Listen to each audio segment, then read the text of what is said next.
Welcome to our video journey where we explore the fascinating world of pronunciation, unraveling the mysteries behind each word and its usage. In this video, the word is acre. Acre. Acre. Acre is a unit of area measurement commonly used in the United States and other countries.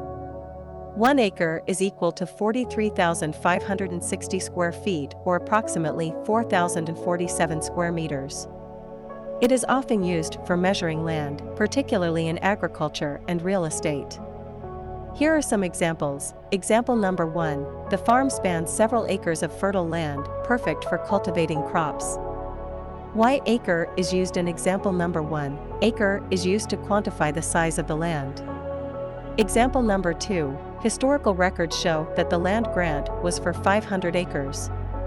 Why acre is used in example number 2. Acre is used in historical context to denote land grants. Stay tuned for more linguistic wonders and join us in unlocking the magic of language. Thanks for watching, and until next time, keep speaking, writing, and embracing the beauty of words.